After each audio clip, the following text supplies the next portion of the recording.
A very good morning to all my dear friends. I am Prashant Pavani. I hope you all are doing good. Today is 29th October, Monday today. Many articles to go through. The first one is Gulf in Strategic Precepts. This one is about India and Japan. A couple of days ago, we were talking about India and Japan's bilateral relationship, a historical relationship. We talked about Buddhism. We talked about trade and investment. We have talked about so many things, isn't it? And yesterday, when I say yesterday, I mean to say on Saturday, you were given this task or research topic was, or map-based topic was Japan. And I'm sure you all have gone through it. I have gone through your comment section as well.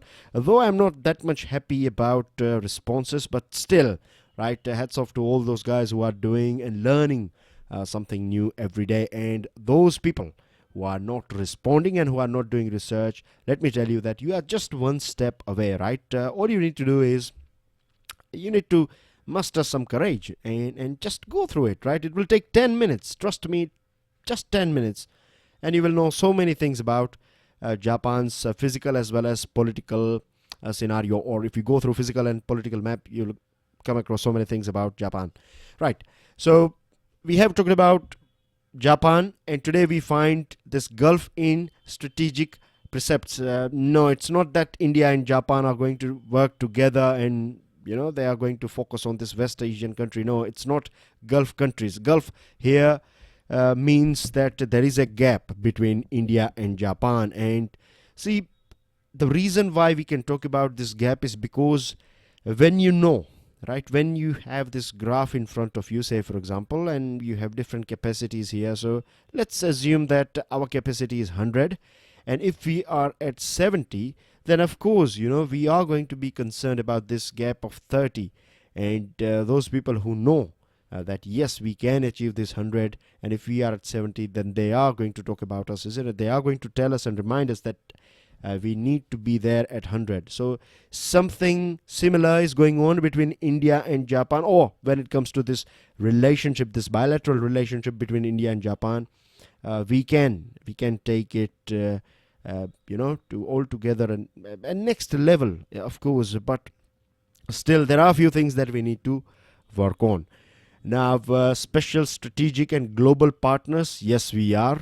We are on the same page when it comes to regional as well as international issues. We have talked about it a couple of days ago, remember? Now, one thing that I would like to talk about here is in detail is this one, bilateral trade. 20 billion, which is bit below than potential. Yes, agree. It's bit below. But the thing is, most of the time, when we are talking about international or bilateral relationship, many authors, many writers, they focus on just one thing, on bilateral trade. Now, I personally don't agree with this thing because the reason is that the logical reason is when we talk about science, we say that what's going on in science and tech, isn't it? Science and technology. We say what's going on with research and development. When foreign minister of our country is visiting some other country, or when someone from outside, from some dignitaries from outside, when they are coming into India, may it be foreign minister or prime minister or president, etc. So whenever we are visiting each other, we talk about trade and investment. It's not just trade that we talk about, right? We talk about trade and investment, and this is a very important concept to understand here. When it comes to country like Japan, right? When Japan is investing in India, it's not just the money that is coming in, right? It's not just about infrastructure. Now we know this thing that when money will come in, when investment will come in, we'll get good infrastructure, right? Trains and roads and other things. Factories will create jobs and things like that. Yes, all these things are surface level thing. They are more visible things. But I want to focus on those subtle things. Subtle things includes our improvement in time management, say for example, right? One of the most important thing if we want to be successful in life as an individual, as a country, then time management is one of the most important thing. Project completion on time is one of the most important thing. And when it comes to time management, Japan is at I would say one of the most outstanding country I have ever seen. Because say in Japan, right? Even if your bullet train is just a minute late, right? Just 1 minute late, you will get complete refund, and not just that, you will get a small ticket as well. In that ticket, you will find, it's written on the ticket that this particular person or this traveler has been late because of our fault, and we are sorry about that. And this happens rarely, right? Once a year or twice a year, and that's again a big thing.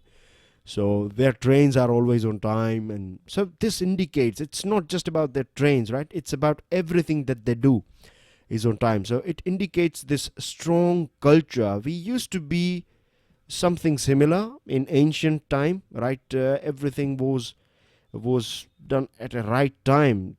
This is one of the reasons, this origination of this muhurat, this muhurat, that at right time we go to Jyotsi, and then they give us a time and things like that. So we used to be like time yogis. Our country, our society was that, but now we have lost all those shin that we used to have. So there are so many things that we can learn from Japan, and one of the most important thing is this one: time management, completion of project on time. The other thing is, when we are exposed with Japanese companies, we gain experience, right? How to do things, what are different ways of doing things. And Japan has contributed in so many things when it comes to innovation and better way of doing things, and you can say continuous improvement and all those management things, right? You can learn from Japan. So if we are not getting that much of, if bilateral trade is just 20 billion, then that's fine. We should focus on investment. So it depends. If a country is injecting money into our economy, if they are setting up their factories over here, if they are setting up their factories here, and then we are selling those items to third party, then on bilateral trade it's not going to show, but overall it's going to be good. So this is a thing that I thought I should explain in depth, discuss this thing with you in depth fashion. Now, since early 2010, here comes the problematic part, right? Since early 2010, both nations are talking about joint infrastructure projects, but not a single project has taken off. And one of the reason is, as I told you, time management. This is the main reason why I explained this time management concept to you guys, because Japanese people, when you want to do business with them, you have to match their culture, right? They give this, it's too much importance. They are honest. They are, time yogis, you can say. They follow time.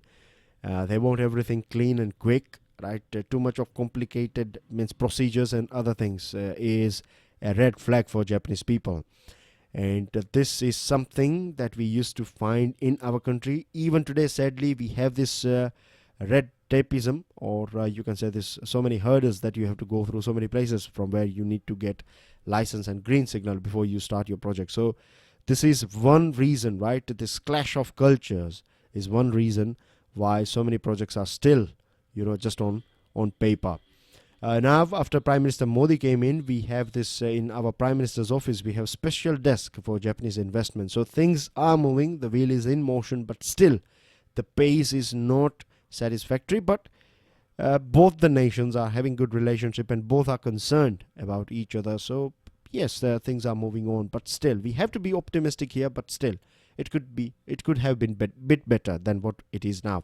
When it comes to security cooperation, when it comes to advanced such cooperation, when it comes to equipment transfer, when it comes to military information security protection agreement, when it comes to logistic support, all these things we have discussed. But yet last year, 10 years later, the two sides have failed to realize the sale of a single defense article.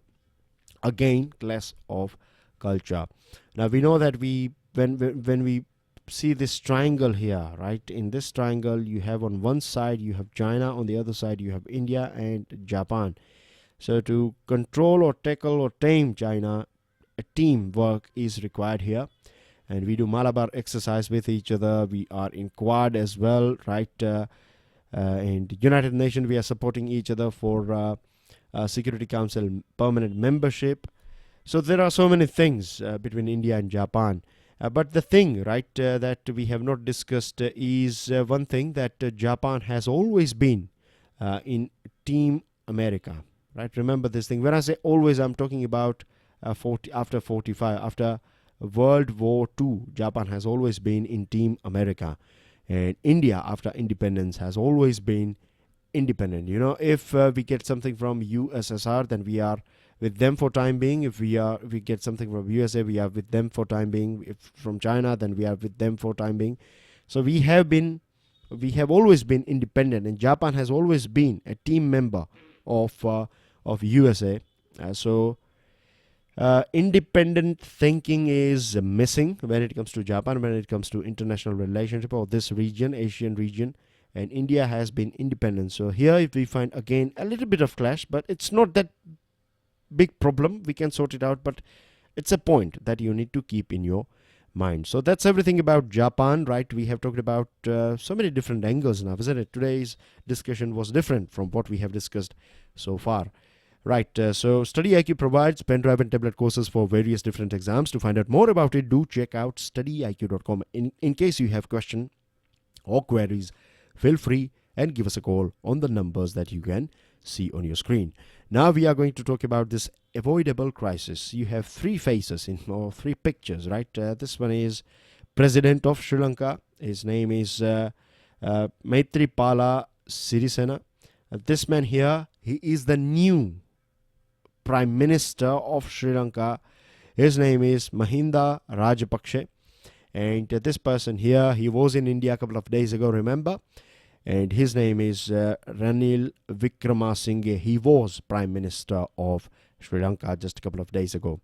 Now, when he was Prime Minister, they used to run the show together. So we have one President of Sri Lanka, and he was a partner of a Prime Minister of Sri Lanka. And the reason why we call them partner is because after this 2015 election, they used to run this. They had this coalition government is there in Sri Lanka, and relationship between both these parties started deteriorating. There was a sort of the relation started spoiling, and this was an opportunity for this person here. His name is Rajapaksa, right? He was president of Sri Lanka. He has ruled for nearly a decade, and he was a sort of dictator kind of president, not friendly for India, not good for India, I would say. And this person here, he has also a couple of days ago, he said that Roy is trying to sort him out, isn't it? So again, partnership of this two leaders is not okay for India. This man was pro-India, of course, but these two are not. So in terms of our national security, it's a bit of concern, right? Because close ties with Japan, close ties with China is something that Rajapaksa is famous for. And now what they have done is, this is a bit rogue as well here, the behavior of president.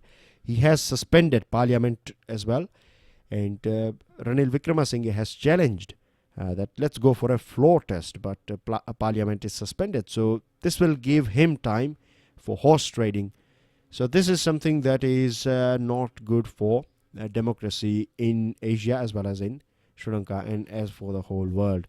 EU is not happy with this decision of or the way things are going on in Sri Lanka. So we have done this one. This one is a pure political article. If you have extra time, if you are just fond of reading political articles, then you can go through it, or else it's totally fine. This one is not for our use. And now we will talk about this one, the paradox of faith. Right? We'll start with a story. There is a story. We don't know how right it is, or how whether it is a thing that really took place with Swami Vivekananda or not. We don't know, but it's a story. And the main focus here is, about the lesson that we can learn, or in fact a question that we get from this story. So it is said that Swami was sleeping one day. Swami Vivekananda, he was sleeping, and all of a sudden, means of course out of the blue, he saw a dream. So he was not in his dream, but in his life, he was trying to save a temple or something. And in his dream, he saw goddess Kalima, and goddess Kalima was asking Swami Vivekananda that, beta, you are protecting me or I am protecting you? Who is supposed to protect whom?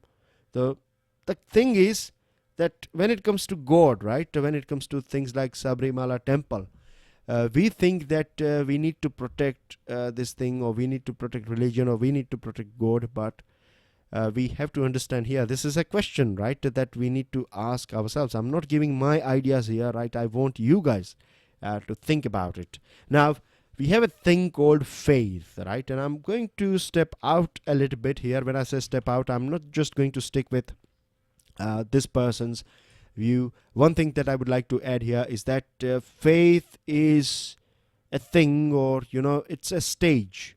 When you reach a stage in a relationship, or in anything, right? It's always a relationship. May it be a relationship between individual and another individual, or an individual and a group, or a system, or on a thought, so it's always there. It's a relationship, basically. So in a relationship, when you reach a point where you think that now logic is not required, when you consciously, unconsciously, decide that now I don't need to use logic, you let it go.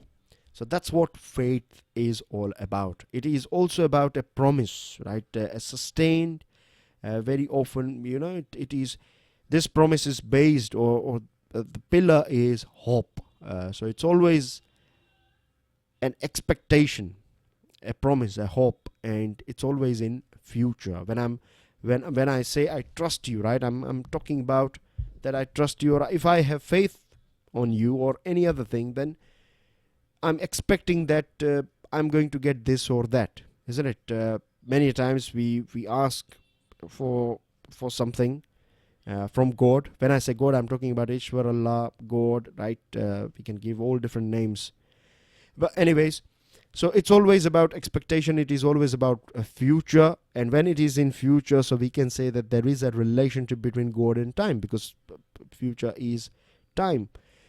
So here we can ask the same question. That's the, you can say, this conclusion of this particular article, right? I hope I have made it simple for you guys, right? Here we need to ask ourselves that, do we have all those powers to claim that we can protect God, right? Or God is powerful enough that God will protect us rather than other way around.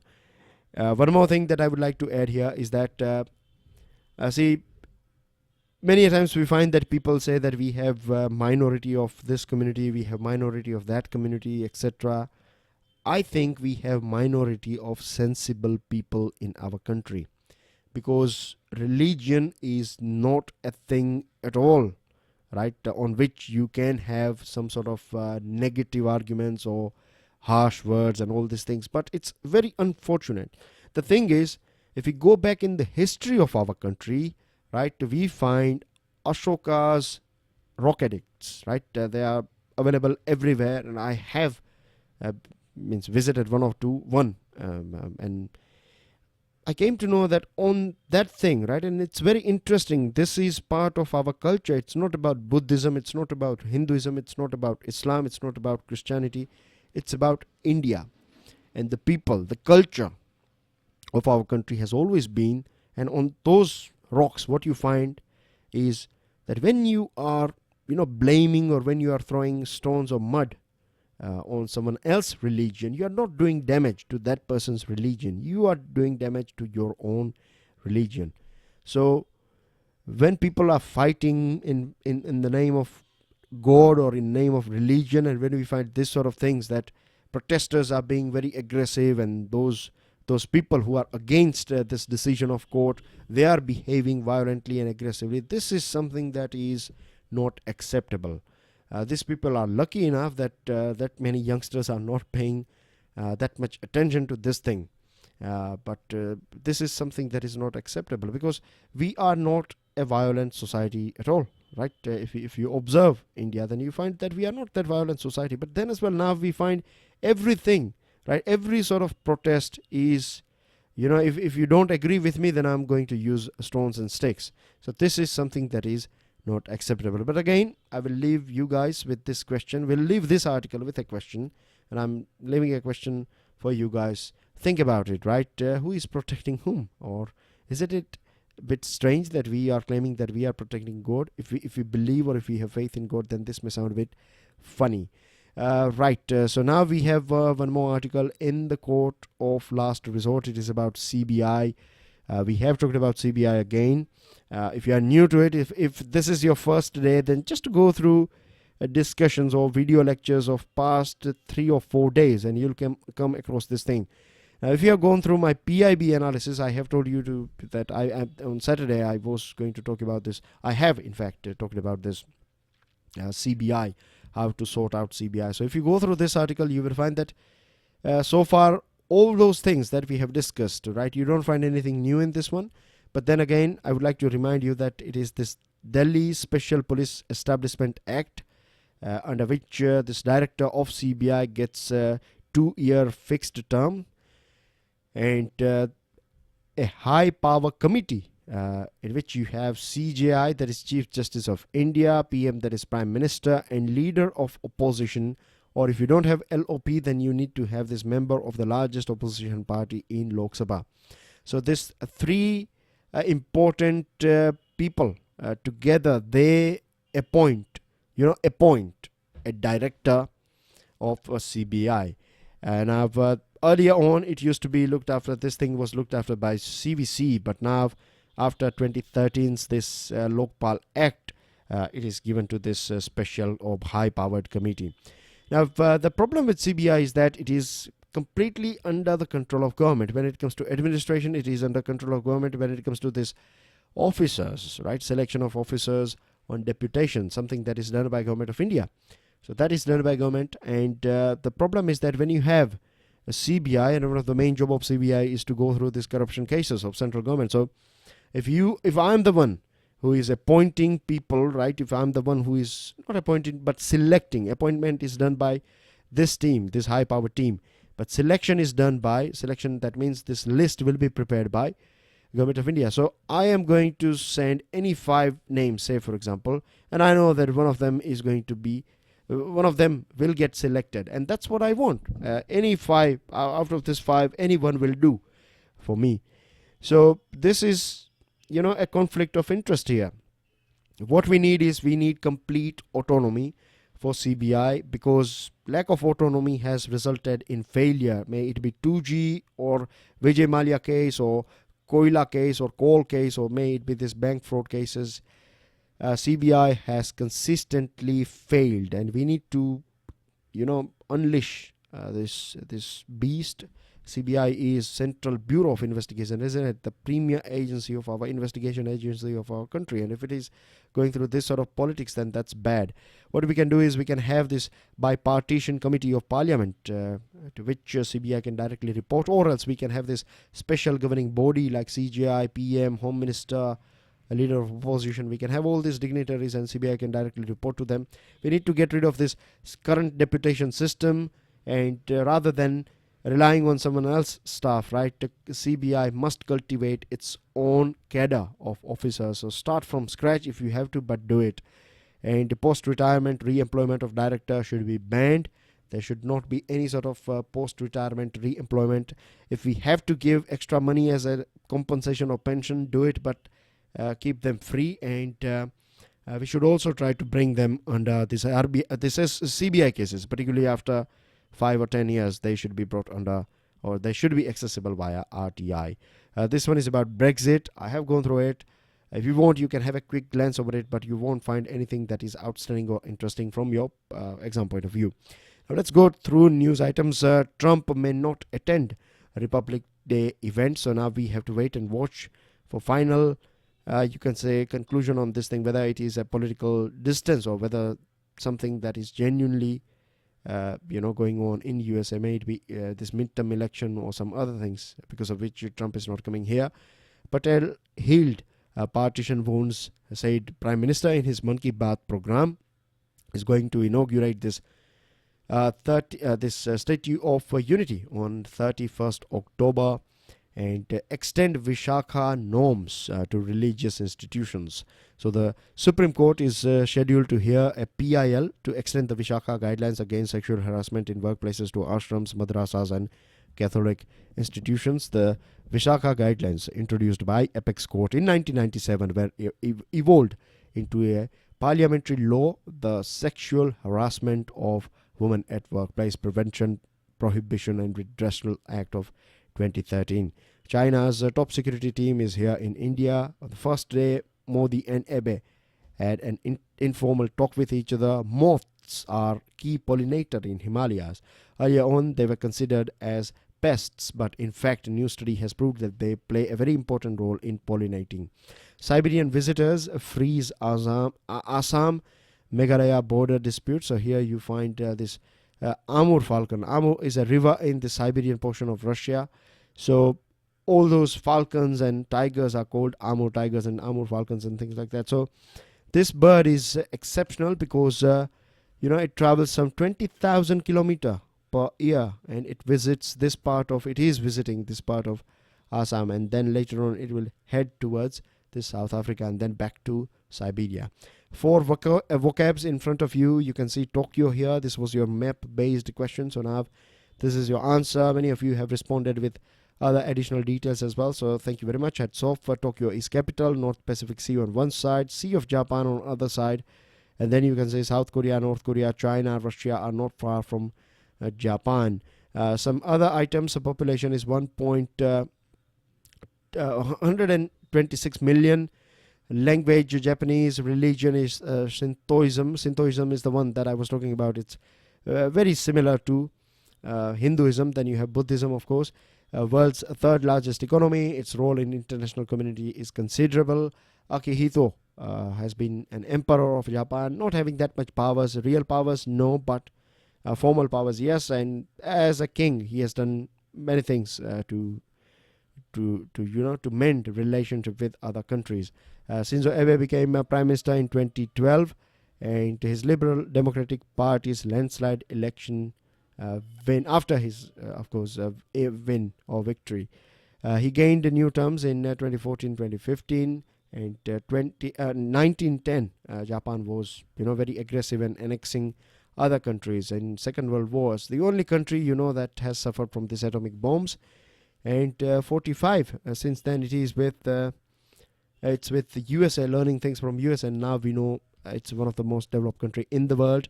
Map based question of the day for you guys is this one. Now don't tell me the region. I want you guys to tell me there is one particular natural thing that is connecting all those countries here, right? So it's not land, it's not air, it's water. So give me the name of that particular thing, and also add more things on that particular thing. This is your answer here. These are your 2 research questions. Shangri-La Dialogue, what it is all about, and important points about CVC, that is Central Vigilance Commission. That's everything. All right, make sure you download the PDF of today's lecture and share it with other students. Thank you very much. God bless you all. Jai Hind.